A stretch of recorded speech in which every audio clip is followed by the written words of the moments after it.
I was muted. I wasn't even aware. I think we should start and people can just join along the way.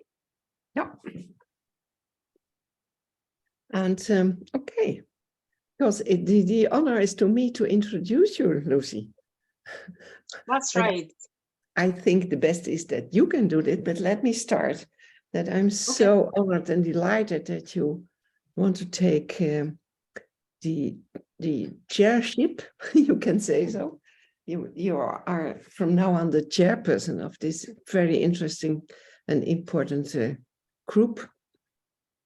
And Lucy has a very important award you got from the APA for your work for mental health services in the Army. That's correct, yeah? And Lucy is also a member of the, or director at large, I can call it, from the International Council of Psychologists, and very active in the international field of psychology and all the important work around decolonizing, human rights, justice, mental health, and so on. Lucy, can you tell a little bit more about yourself, more personal things, maybe? May I give the floor to you? Asante sana. Thank you very much, Polly. I actually like that intro. It was really comprehensive. Hi, everyone. No, it was. Yeah, that was really good. Hi, everyone. My name is Lucy Wairimo Mukuria. I am in Nairobi, Kenya. I have been a psychologist for about 2 decades now, and a big chunk of that time has been spent working in our defense forces. I was actually the pioneering psychologist. And after my service, I went into being able to provide caring and protective services for military veterans. And what started as just from a mental health perspective, just rolled into issues of justice and human rights and decolonization. And before I knew it, through legislative advocacy, we had the first Military Veterans Act since independence. And that's the process that really opened me up to why psychologists need to be involved in matters that have to do with what seemingly doesn't look like it has to do with us, but at the root of it is something that needs our attention. I think you've heard about the rest. I am very happy to take up the chairpersonship of this interest group, which I think is so, so important. And I look forward to working together with all of you and for us just learning from each other and being curious and learning more about what is around us and bringing that to the table and just sharpening us and making us, you know, the tip of our spears to be sharper as we continue to make contributions towards the overall promotion and elevation of mental health, not just in the person, but in the family, in the community, in the nation, in the systems, in the structures, on and on and on like that. So thank you very much. And that's basically me.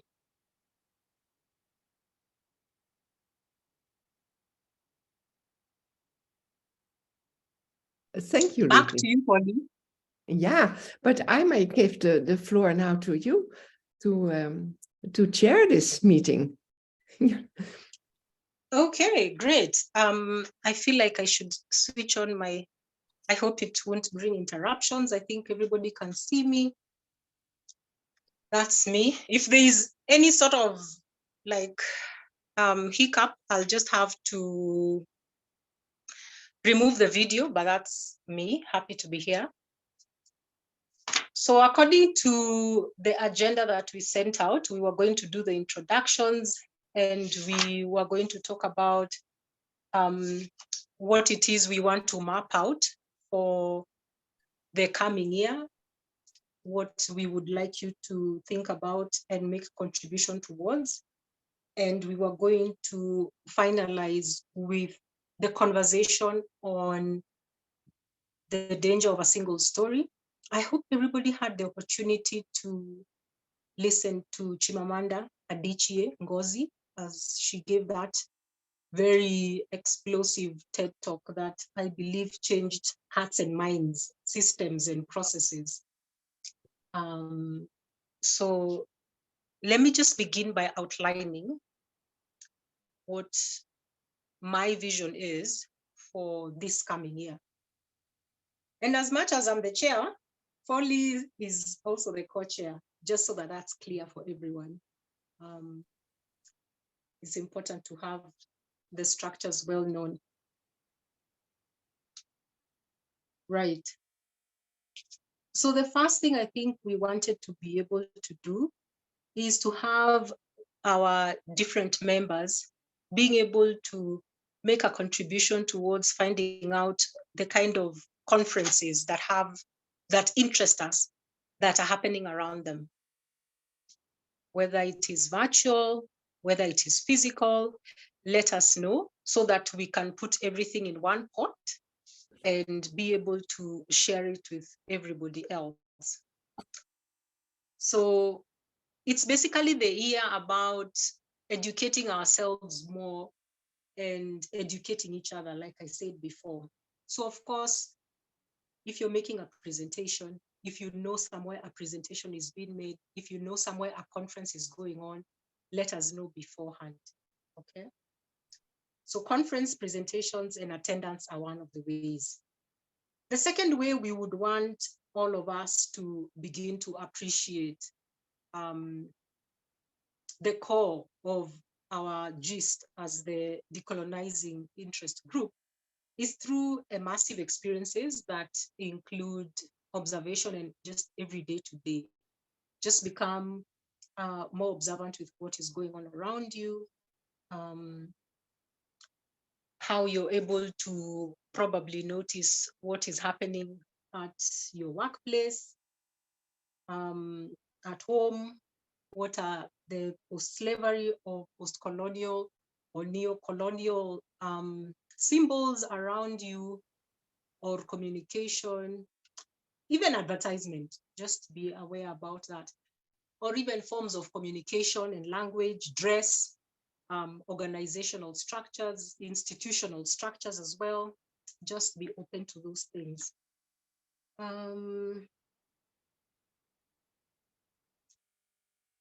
So one of the things that we want you to think about as you do that is what you notice means for your life, what it means for the lives of the collective people that are within your geographical area of abode, of work, just basically of living. And what does that mean for your nation as a whole? And also see what it means for the world at large, what you notice.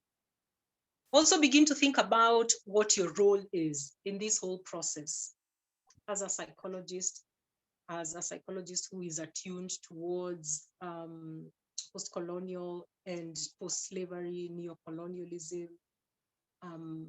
What is your role in all that? Just begin to think about that.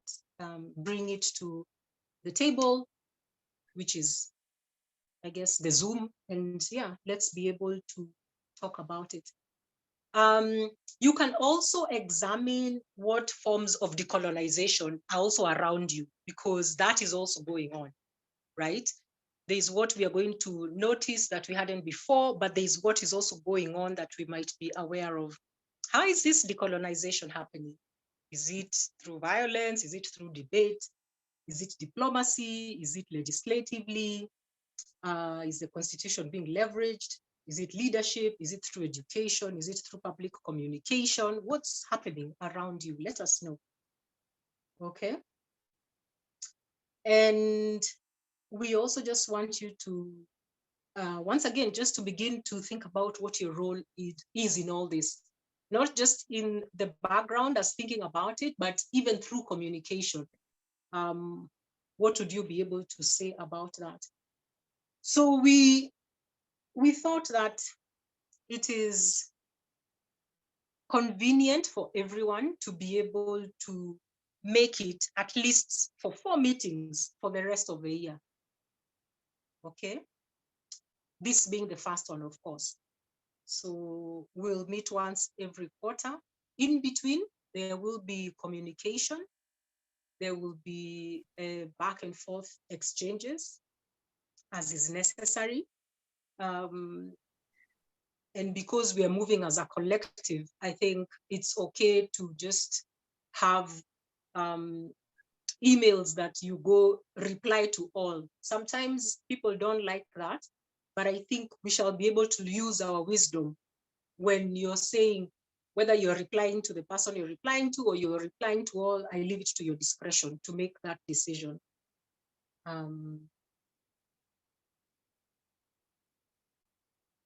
Yeah, that is basically what I had. Polly, might I be leaving anything out? I only have one more question, but it's supposed to come after this. It's for everyone else, but have I left anything out? No, I think that's a very comprehensive, although very rich summary. And what I'm thinking is maybe we can also discuss what we wanted to achieve in a year, because, you know, for a special interest group from the ICP, those interest groups, they can exist having a certain goal and a certain topic for a certain time. So I think that's nice to discuss where we want to go, want to end, and to present to the whole ICP. Is that an okay? Yeah, I agree. That went well. That was the question I wanted to ask, actually. Okay. Dr. Elaine, Sorry. I see your hand is up. It's okay. Yeah, Quite literally. yes. Go ahead. Yes, I wondered if to start, we could all turn on our cameras and just let us see each other, because it's a small group. And I think respectfully, you know, if we are present, we could be present for 1 minute. I would like to take a picture of the squares so that I have an image of the people in this group. So that was my request as part of the introductory process. Okay. Well, I think it's okay for whoever who is comfortable. Stephanie is saying she's unwell, so that's okay. It's fine. Oh, okay. There you are. Thank you. Thank you. You're still beautiful. Thank you. Yeah, Thank still okay. All right. Thank you, Dr. Elaine. So yeah, Polly has brought up a very important issue of what is it we want out of this interest group for this year? What is it at the end of the year we want to look back at and say, this is the goal we set, this is the outcome? What do you guys have in mind? What are you looking to do? It might even be outside of what I talked about, which is fine.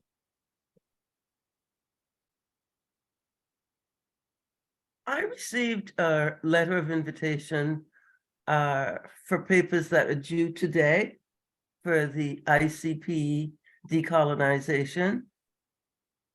I submitted a LOI, a letter of intent. So that's one thing that I hope to be doing. It may or may not be accepted, but I definitely did that. Anyone else responded to that call for papers? The deadline is today, so if you haven't and you want to, you still have a couple of hours.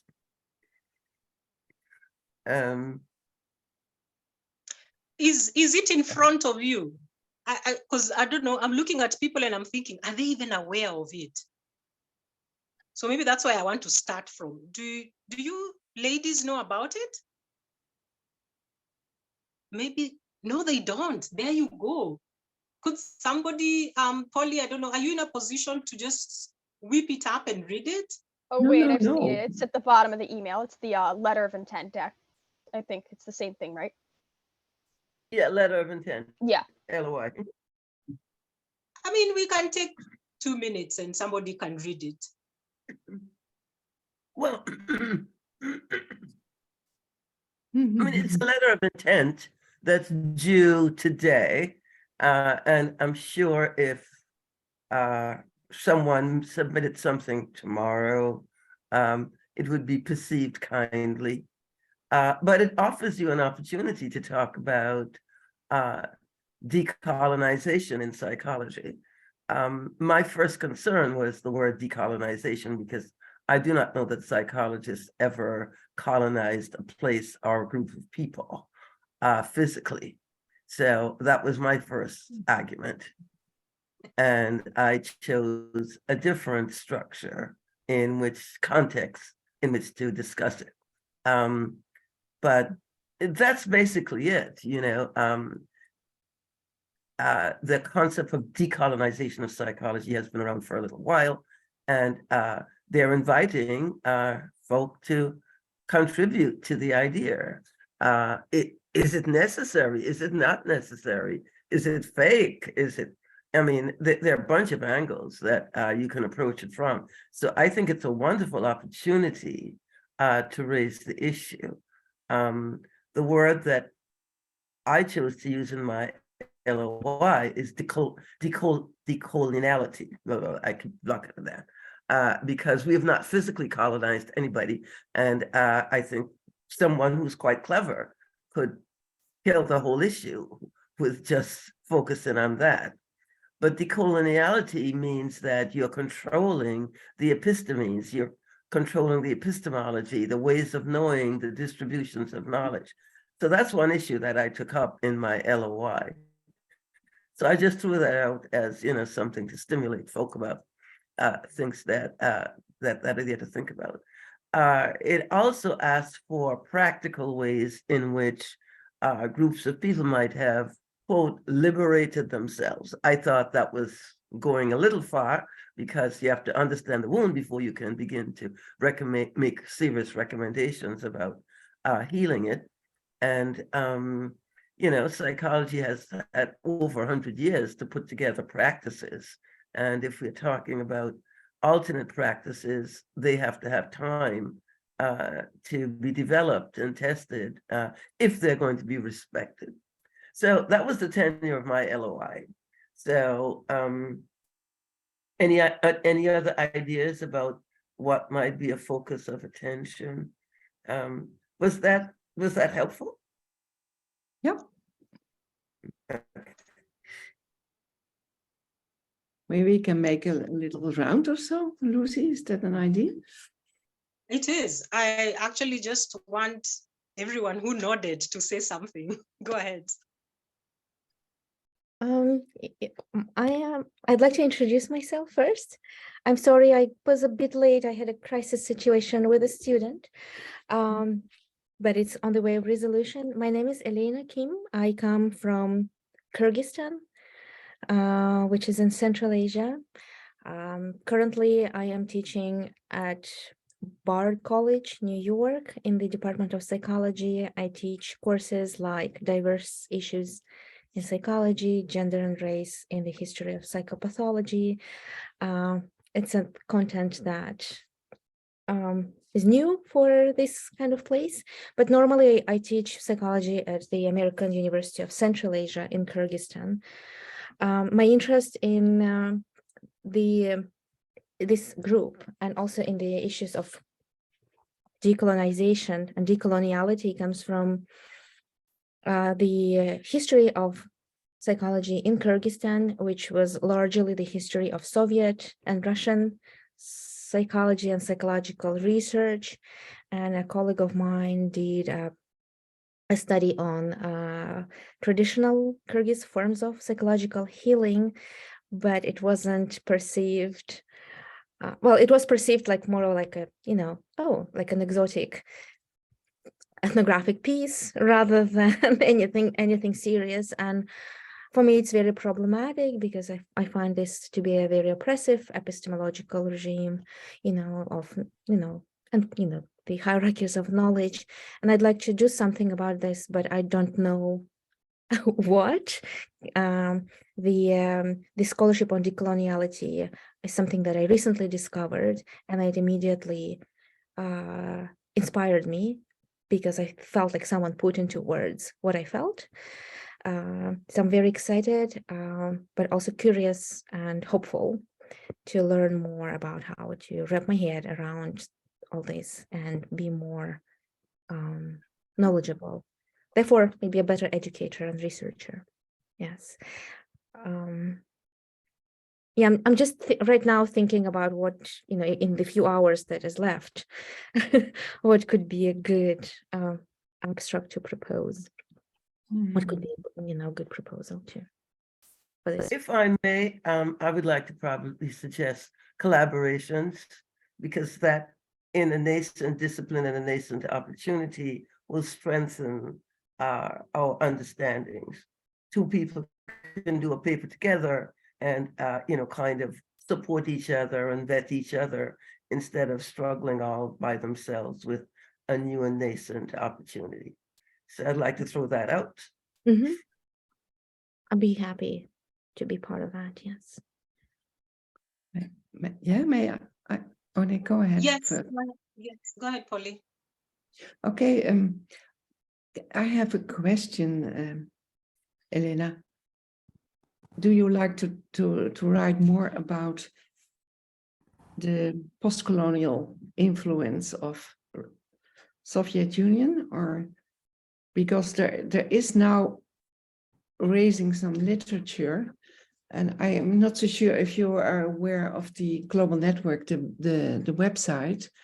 There is an interview with a Russian colleague who had to flee Moscow. Mm-hmm. And she's talking about it. And I think I have an article also about this.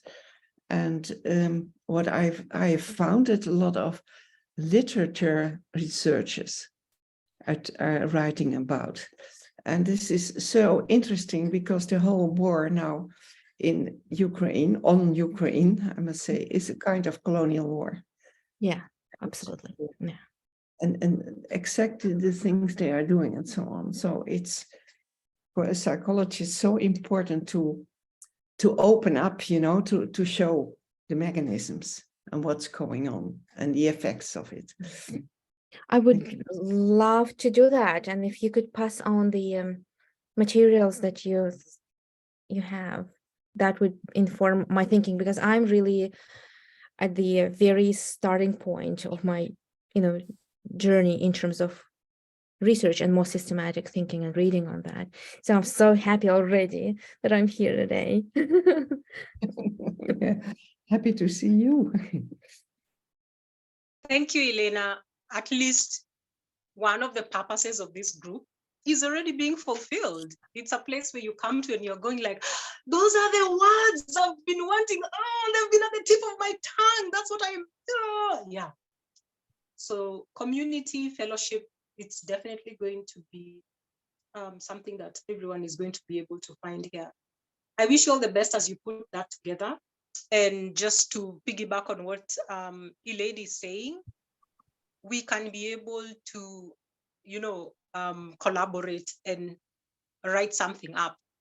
When I was listening to Elaine, I felt like I would want to collaborate just as a voice of challenging what is there and giving a different perspective. Mm-hmm. Just to show how we are in different geographical areas with different experiences, but we are talking about the same thing, about how differently we've been impacted. I think that would be really amazing. Anyone else, please stop. Welcome, Kimangale. Is it Kimangale or Kimangale? Karibu. Thank you so much. My name is Saldin Kimangale from Dar es Salaam, Tanzania. Of course, I've joined this group This is third meeting that I've attended looking to the decolonization of psychology. I have interest in this topic because most of the time, especially in our part, as we are collectivism society, while a large part of psychology is individualistic orientation. So there is this confusion when it comes to clinical trainings and everything. You find out we study more of this Western psychology, which is full of individualistic orientation, while in our setup, we deal with our whole family as one entity when compared to the Western part. That's why I decided to join this school so that I can learn more and see how we can cooperate, because already we are into this and we have to satisfy our clients too, who are not part of the Western world. So, yeah. Thank you for that. That makes sense. You came in just as we were discussing about the letter of intent that is due today. Kimangale, I would really love you to put something together. I don't know how much time you have, but if you go to the communication about this meeting, right at the bottom, you will see all that information there. So please take a look and see what you can be able to do. Anyone else would want to make a contribution? You're welcome.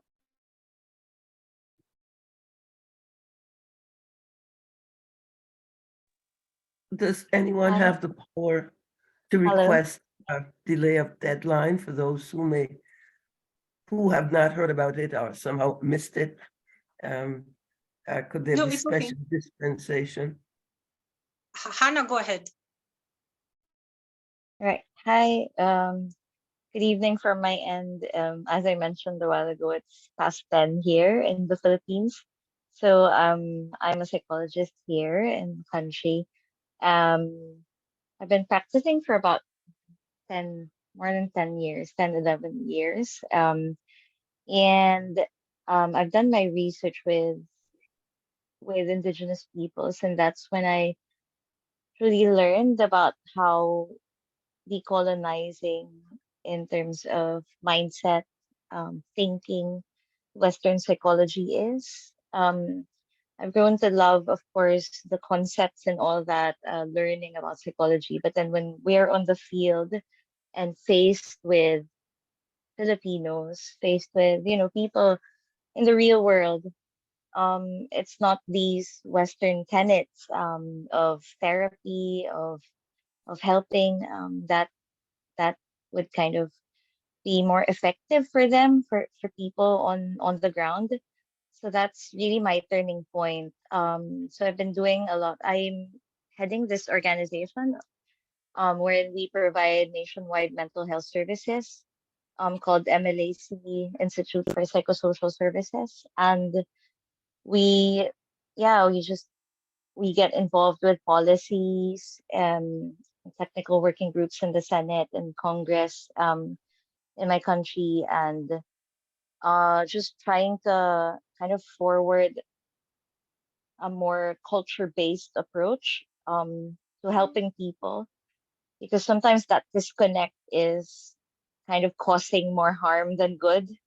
Misdiagnoses and a one-size-fits-all kind of intervention, um, and the way like people think, it's also colonizing our own sometimes. Like when you're educated, you know, elsewhere, or you're educated in a certain way, and then you try to like what I think Elena mentioned about her colleague studying about your own culture's ways of healing.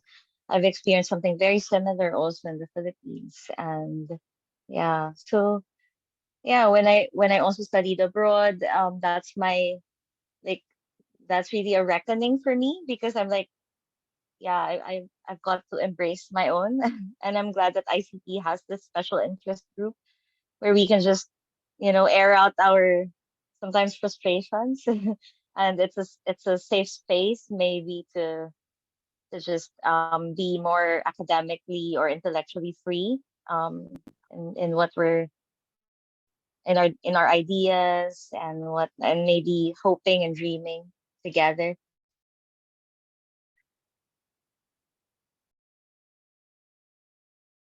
Sorry, hello. maybe maybe I froze at some point. You did, but you had warned us. Go ahead. Yeah, I don't know where I stopped, I just went on and on. Yeah, but that's just it. I'm glad that I'm in this group with you guys. I'm happy to be here with all of you. Um, just l- listening to like-minded souls and connecting in this platform. Great. Just in the interest of time and just probably you know, the deadline that looms, I feel like you, Hannah, and Elena are speaking almost about the same thing, just in different places. Would you guys want to come together to put something in? But I'd have to see it because it's close to 11 p.m. here. I think No, I it won't know be you can do feasible that on my tomorrow. end. Yeah, Yeah, it's absolutely. I'm good. okay. I mean, if Okay. Elena is okay. Great. Of course. Yes. Okay, wonderful. So we have 20 minutes remaining that I would want to dedicate to having a conversation about The Danger of a Single Story by Chimamanda Adichie Ngozi. I hope you guys watched it, listened to it. So probably just in a very one after the next, we can all be able to share some feedback.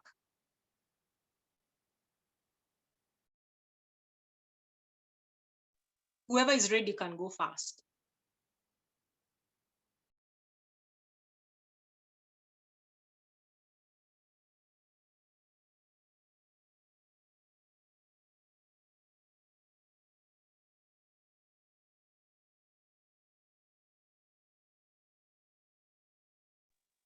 Okay, maybe,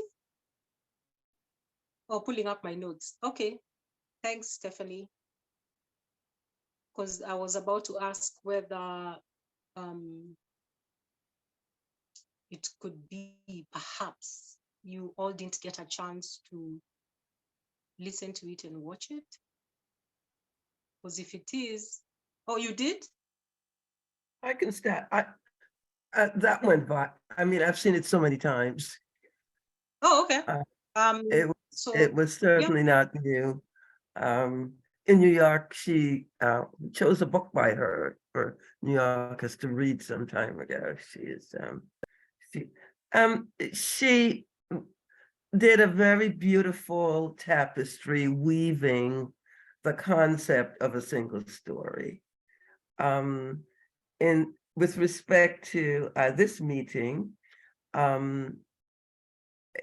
I saw it was a metaphor for choosing a single cause or a single story rather than dealing with the diversity of life. So that's the connection I saw to what we're meeting about today. Psychology started in Europe as the Western narrative goes, and it became the dominant feature. She spoke about several instances where she was just told one story and she accepted that, and the stereotypes developed and she saw everybody within that very narrow frame. And she did a beautiful literary exegesis on that. She showed how she was told this kid was poor when she was a kid, and she was surprised that the kid did work and that they created beautiful things. Poverty around the world is more pervasive than the kind of wealth one sees in America in upper echelons. And these are the people who do most of the work in the world. And so that's one juxtaposition that she threw out for us. Because someone is poor, it's not always a negative. They can be very, very helpful. They can do lots of beautiful work, et cetera, et cetera, et cetera. So I would just throw that out for openers in terms of some of the connections between the video and what we are talking about today. Okay, thank you so much for that. I want to read what's, okay, pulling up my notes. Stephanie, do you want to speak or you wanted to type in? Oh, I could speak. I mean, I don't have Okay, too I much thought to you were say sick. Okay. because yeah, I'm sick. When I'm sick, I'm actually better than I've been, but like I still have a very running nose. One of my nostrils is still really, really clogged. Um, and yet running at the same time. I don't even know how that works, but that's the kind of sick that I am. So basically, I've also watched it a bunch. And I think it is really, especially once she gets into the meat of it, it's about how a lot of times when we're sold this one narrative for a while, especially depending on like for how long and what point of our life, we tend to think that that's really the only narrative and we don't even question it until maybe we're exposed to something else. And I mean, that's pretty much like I sound like I'm very like this is like very introductory, like rhetoric 101 summary, but that's where we're at today. And what it's all basically about the importance of having multiple perspectives there and questioning maybe what we've heard.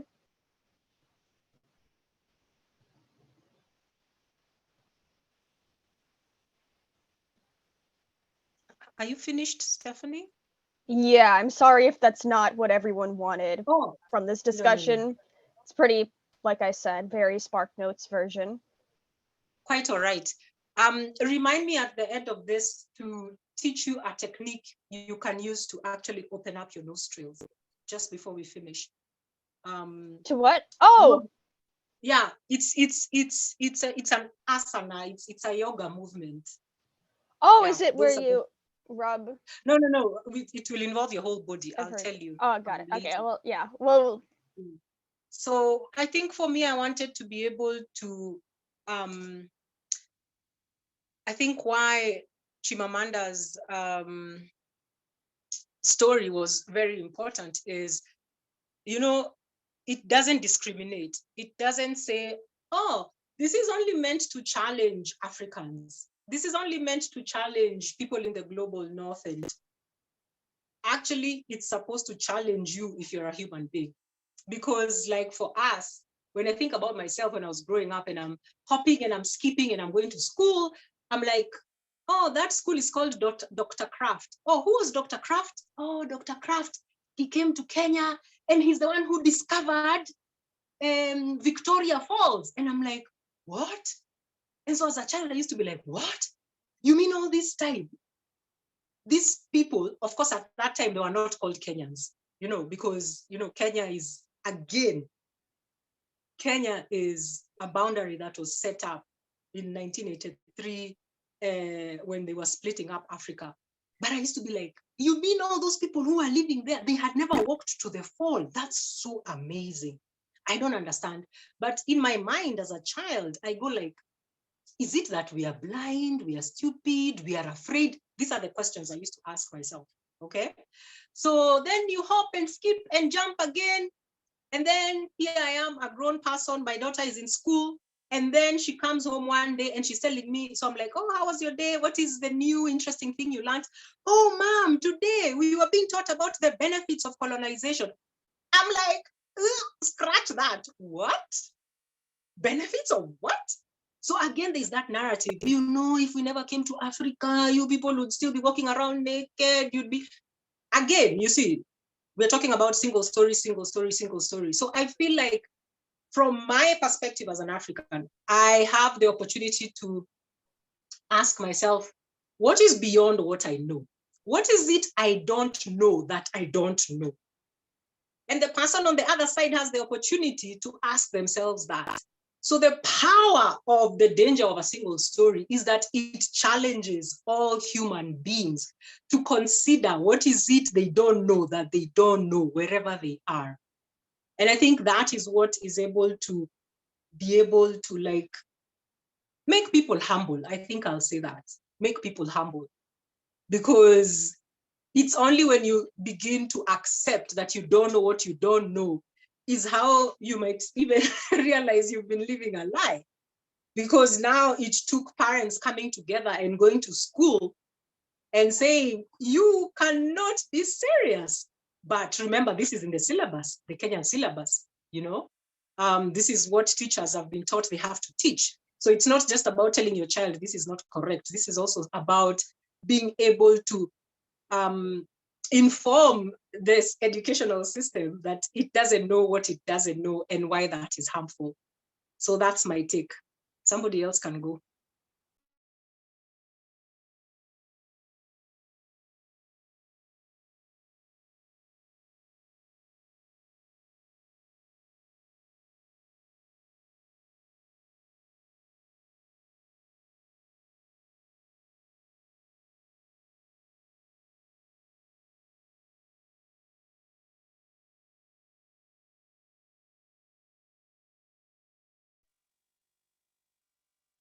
So I'm just looking at the time, but I'm also looking and I'm like, we're all psychologists. We have this opportunity to sit still and quiet for a very long time. We might actually sit like that until the top of the hour. So I have to step in and yeah, I mean,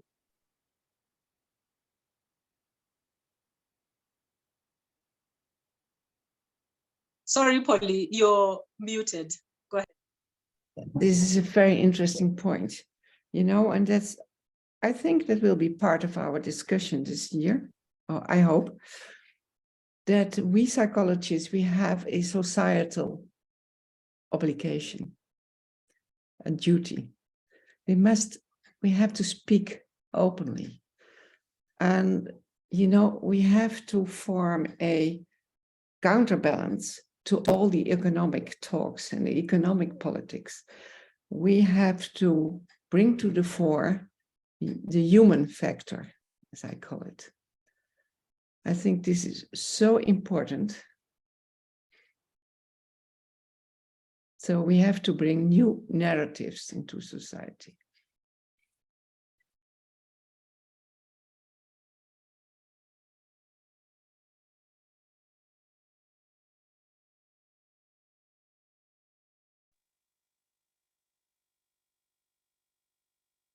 And I think just to add on what Polly said, also to amplify voices that are not in the mainstream narrative, to help amplify those voices or give voices to those who would like to, you know, have their have their thoughts heard or whatever. Um, yeah, that's all I wanted to say.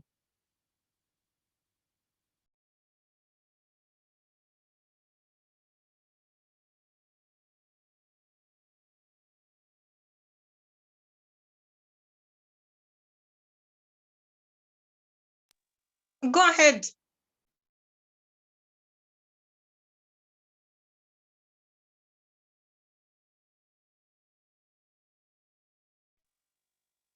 You wanted to say something? Elaine? Yeah.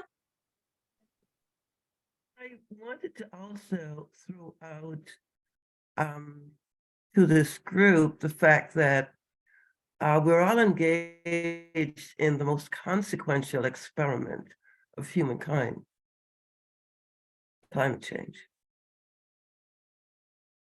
And I think psychologists ought to seek out a role in making sure that we move forward with this threat that it poses to so many people even now.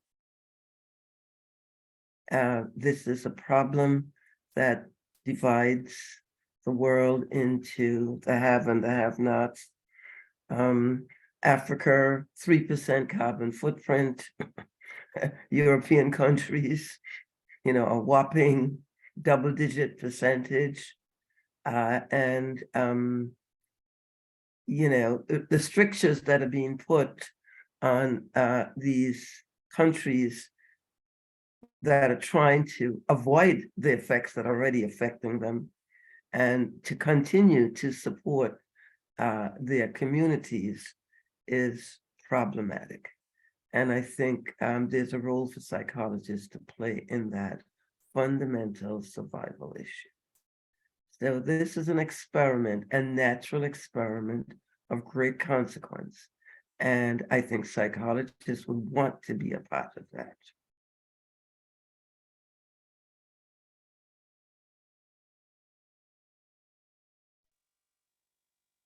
Agreed.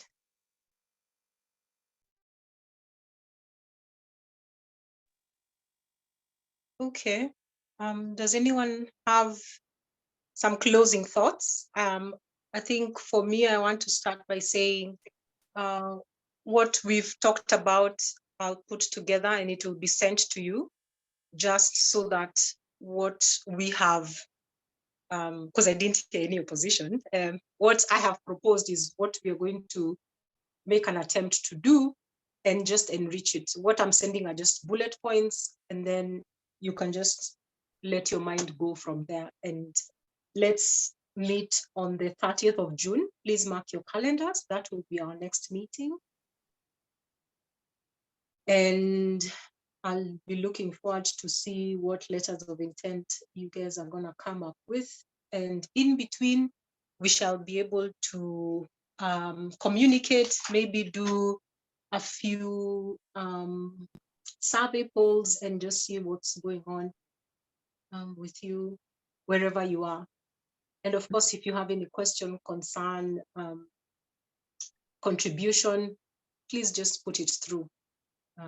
Let's make this group what we want it to be. So that's it from me. Yes, Polly, go ahead. So I think Elaine wants No, first. I think you were first. Go ahead. Yes. Oh, yeah, okay. What time is the next meeting? Is that the same time or another, I think? It will be the same time. Okay. It will be the same time. But there's also something I'm trying to work out, that Hannah may not see you stay up so late. So it will be, Thank you. yeah, an experiment that we try out. And I think, yeah, we'll see just how it goes. I also wanted to ask the recording of this meeting, if it could be available to all of us, so that I could watch the part that I missed, and also the kind of decisions we made. And I know the time is not on our side for the letter of intent and how we would like to organize this process. Maybe we can take it to an email correspondence, and if we can have everyone's emails, that'd be helpful too. Okay. Wait, what? Have everybody's emails? Yes. Do we have everyone's emails? Like, I don't have like emails of the people who are in this group. No, neither do I.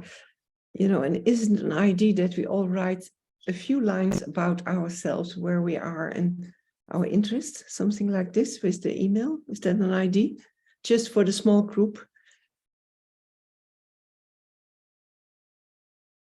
What you would do, what I suggest is the email that you got, the email notification for this meeting, just go and reply to that and put your details like that. So there'll be a trail. That's practical for everyone. Yeah. I think that will work. Okay. Polly? I think, Elaine, you raise Oh. your hand or not? No, I don't know. Okay, that's fine. She's finished. Hannah, you've I'm good. unmuted. Oh, okay, Yeah, I'm great. good. Yeah, Okay, thank you. so we have 4 minutes to go. I just want to appreciate everyone for coming to today's meeting. I think it went well, and we shall stay in communication. So if you don't want to watch what I'm going to ask Stephanie to do, you are free to leave. If you want to watch, you can stay, but we'll be here with her at least until I finish. So Stephanie, I need you to stand up and just, I don't know, I can see you have earphones on, so I don't know whether you'll be able to hear me nonetheless. And everybody's Cool. still here. Okay. Okay. I'll be, if it's okay, I'll be leaving now. Sounds like I'm so glad this is recorded. Enjoy the rest of the day. Stephanie, So, get well soon. Thank you, Lucy. I don't think- Bye-bye. Okay, bye. Good night. So I don't think you'll be Good able night, to do everyone. it with your, okay, I don't think Yeah. you'll be able to do it with Excuse your me, excuse earphones. me.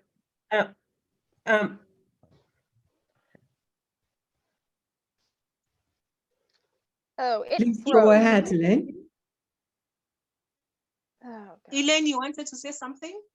Yeah, I wondered if someone had Elena Kim's information, because I would No. like to share with her what I was Which- trying to get that, because she was familiar with the scholarship of coloniality. So I was interested in if she wanted to collaborate with my paper, because we could just do it together and she'd get it in today. And that's why I gave the guidance. Go to the email that was giving you notice about this meeting, and Mhm. below it, write your contact. And in it, you can even put the question out to her. She'll be able to reach back to you. Thank you. Okay. So you need to put your hands forward, like your arms forward like this. Stephanie. So you need Yeah. to be standing, put your arms forward, right? And then I need you to lift your knees successively, okay? Like, So you need to, yeah, forward. oh, you wouldn't be Like able to you're see, marking but that it's a run. No, you're putting your hands down. They should be in front of you, like, no, yes, in front of you, exactly.